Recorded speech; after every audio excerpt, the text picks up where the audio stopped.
నిన్ను ప్రేమించిన పాపానికి నా తండ్రిని కొట్టించావు. Hello viewers, welcome to Telugu desk. Tollywood నటుడు రాజ్ తరుణ్కు బిగ్ షాక్ తగిలింది. ఆయన మాజీ ప్రేయసి లావణ్య తాజాగా కొత్త ఫిర్యాదు చేసింది. బెదిరింపులు, బంగారం దొంగతనం, దాడి, ఏకంగా పెంపుడు కుక్కను చంపారని సంచలన ఆరోపణలు చేసింది. ఈ ఫిర్యాదుతో రాజ్ తరుణ్ మరోసారి చిక్కుల్లో పడ్డాడు. నెట్టింట హాట్ టాపిక్గా మారిన ఈ స్టోరీ ఏంటి, అసలు పూర్తి డీటెయిల్స్ ఏంటో తెలుసుకుందాం. అన్యాయం జరిగితే పోలీస్ స్టేషన్ కని వచ్చి కేసు పెట్టిన నాకు ఈ రోజున ఇంత దారుణం చేశారండి. రాజ్ తరుణ్ పైన కేసు పెట్టినందుకు మమ్మల్ని రోడ్డుకి ఇడ్చి మా డాగ్స్ ని చంపేసి నా తండ్రిని నన్ను హాస్పిటల్ పాలు చేసి మాకు 1 month పట్టింది మాకంతా కోలుకొని నార్మల్ అవ్వడానికి. టాలీవుడ్ నటుడు రాజ్ తరుణ్ మరోసారి వార్తల్లో నిలిచాడు. కానీ ఈసారి సినిమాలతో కాదు, లీగల్ ట్రబుల్స్తో. ఆయన మాజీ ప్రేయసి లావణ్య నార్సింగ్ పోలీస్ స్టేషన్లో ఈ రోజు ఉదయం కొత్త ఫిర్యాదు చేసింది. జూన్ 30న రాజ్ తరుణ్, అతడి సహచరులు తనను తన కుటుంబాన్ని బెదిరించారని లావణ్య ఆరోపించింది. అంతేకాదు, వారు బంగారం ఎత్తుకెళ్లారని, తన తండ్రిపై దాడి చేశారని, ఏకంగా తన పెంపుడు కుక్కను చంపారని సంచలన ఆరోపణలు చేసింది. ఈ ఫిర్యాదు హైదరాబాద్ పోలీస్ కమిషనర్కు చేరడంతో ఆయన ఆదేశాలతో నార్సింగ్ పోలీసులు రాజ్ తరుణ్పై కేసు నమోదు చేశారు. రాజ్ తరుణ్, లావణ్యల మధ్య గత కొంతకాలంగా కొనసాగుతున్న వివాదం ఇప్పుడు మరో మలుపు తిరిగింది. లావణ్య ఈ కొత్త ఫిర్యాదుతో రాజ్ తరుణ్ను మరింత ఇరకాటంలో పెట్టింది. బెదిరింపులు, దొంగతనం, దాడి, పెంపుడు కుక్కను చంపడం వంటి సీరియస్ ఆరోపణలు చేసింది. ఈ ఫిర్యాదు ఇప్పుడు సోషల్ మీడియాలో హాట్ టాపిక్గా మారింది. నెటిజన్లు రెండు వైపులా వాదనలు వినిపిస్తున్నారు. కొందరు లావణ్యకు సపోర్ట్ చేస్తుంటే మరికొందరు రాజ్ తరుణ్ వైపు నిలబడుతున్నారు.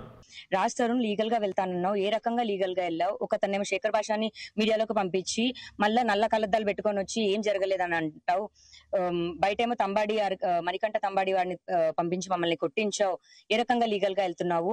న్యాయం కోసం అని పోలీస్ స్టేషన్కి వెళ్తే మా కంప్లైంట్లు తీసుకోలేదండి. ప్రతి ఒక్క వెహికల్ విల్లాలోకి వచ్చి మా ఇల్లు ఖాళీ చేసి తీసుకెళ్లిన ప్రతిదీ ఎవిడెన్సెస్ కమిషనర్ సార్కి దగ్గరికి తీసుకెళ్లాను నేను.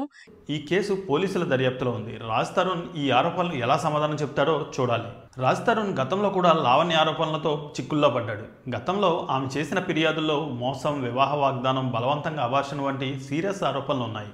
ఈ కొత్త ఫిర్యాదు రాజ్ తరుణ్ను మరింత ఇబ్బందులకు నెట్టింది. నార్సింగ్ పోలీసులు ఇప్పుడు ఈ కేసును దర్యాప్తు చేస్తున్నారు. రాజ్ తరుణ్ ఈ ఆరోపణలు ఎదుర్కొని క్లీన్గా బయటపడతాడా, లేక ఈ కేసు అతని కెరీర్పై ప్రభావం చూపిస్తుందా?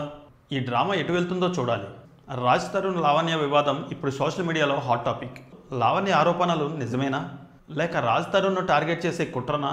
పోలీసుల దర్యాప్తు నిజాన్ని బయటకు తీసుకొస్తుందని ఆశిద్దాం. సినిమా స్టార్స్ జీవితంలో ఇలాంటి డ్రామాలు సహజమే, కానీ నిజం బయటికి రావాలి. రాజ్ తరుణ్, లావణ్య కొత్త ఫిర్యాదు స్టోరీ ఎలా ఉంది? ఈ కేసులో మీ అభిప్రాయం ఏంటి? రాజ్ తరుణ్ క్లీన్గా బయటపడతాడా, లేక ఈ ఆరోపణలు అతని కెరీర్ను షేక్ చేస్తాయా? పోలీస్ ఆఫీసర్ ఏదైతే లంచాలు తీసుకున్నారో, ఖాళీ చేతులతో వచ్చి బ్యాగులు తీసుకెళ్లారో అవన్నీ సాక్ష్యాలు కూడా ఉన్నాయి. కమిషనర్ సార్ కేసు కట్టించారు. నార్సింగిలో జరగట్లేదని చెప్పి సార్ ఫెయిర్ ఇన్వెస్టిగేషన్ కోసం మోకిలాకి ఇచ్చారు. ఇందులో ఏ ఒక్కరు తప్పించుకోవడానికి వీల్లేదు, తప్పించుకోనివ్వను. రాజ్ తరుణ్, నేను కోర్టు మెట్లు ఎక్కిస్తానని చెప్పాను, కోర్టు మెట్లు ఎక్కిస్తాను. నువ్వు నాకు చేసిన దానికి, నీ వల్ల నాకు జరిగిన దానికి, ఇప్పుడు నేను అనుభవిస్తున్న దానికి నువ్వు శిక్ష అర్హుడు అవుతావు రాజ్ తరుణ్. ఈ వీడియో నచ్చితే లైక్ చేయండి, షేర్ చేయండి, మా ఛానల్ను సబ్స్క్రైబ్ చేయండి.